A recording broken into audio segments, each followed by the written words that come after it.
பாசமிகு பார்வையாளர்களே, இன்று இந்தியாவில் இருக்கக்கூடிய பொருளாதார நெருக்கடிக்கு இப்பொழுது இருக்கக்கூடிய பெட்ரோலிய பொருட்கள் நெருக்கடிக்கு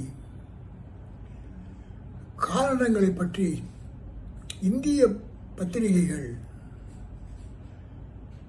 இந்திய அரசும் தவறான தகவல்களை கொடுத்து மக்களை குழப்புகிறார்கள்.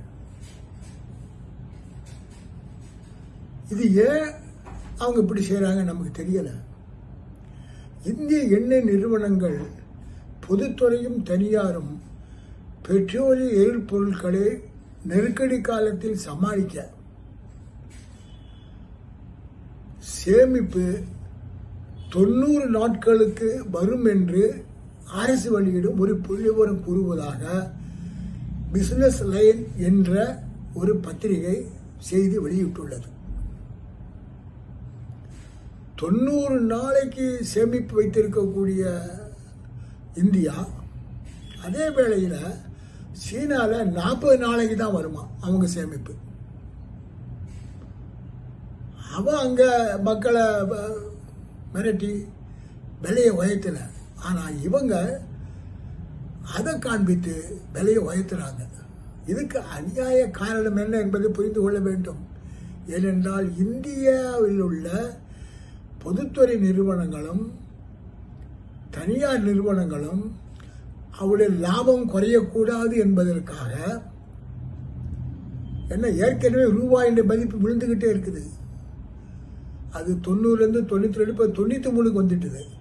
எனவே 93 ரூபாய் மதிப்புள்ள டாலரைக்கு அவர்கள் செலவழித்து தான் லாபம் குறையும்.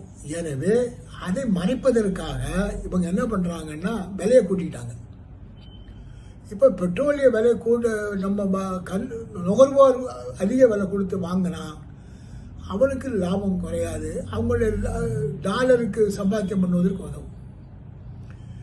தனியார் முதலாளிகளையும் கொள்ளையடிக்கக்கூடியவர்களையும் காப்பாற்றுவதற்கும் தான் இருக்கிறது என்பதை இதை விட வேறு எதை காரணமாக காட்ட முடியும்? 2, இந்திய அரசும் ஊடகங்கள் செய்தி வெளியிடணுமோ ஏதோ ஈரான் அந்த ஹெர்முஸ் பகுதியில் தடுத்ததுனால தான் விலையெல்லாம் ஏறுது, நெருக்கடி வருகிறது என்று பழியை ஈரான் மீது போடுகிறது. அது அமெரிக்கா தாக்கியதையோ 2025 ஒரு சண்டையை போட்டது ஈரான், இஸ்ரேல் அரசு ஈரான் மீது. இப்ப 2 பேரும் சேர்ந்து தாக்குறாங்க. அதை கண்டிக்காம ஏதோ ஈரான் வந்து பண்ணுவதாக சொல்லி இஸ்லாம் விரோத கருத்துக்களை எல்லாம் எப்படி அவங்க மக்கள் விதைக்கிறாங்கன்னு பாருங்க. இந்தியாவினுடைய மோடியினுடைய அரசு அது ஒரு சாம்ராஜ்ய கனவு காண்கிற அரசு. அதுவும் ஏகாதிபத்தியோடு கூட்டணி வைத்தால் தானும் ஒரு ஆகலாம் என்ற நம்பிக்கையில் தான் அது தன் கொள்கையை மாற்றிக்கொள்கிறது. இந்தியாவுக்கு தேவை பஞ்சதந்திர அரசியல் அல்ல, பஞ்சசீல அரசியல். கூட்டுச்சேரா நாட்டினுடைய கூட்டுச்சேரா கொள்கையினுடைய அடிப்படை பஞ்சசீலம்.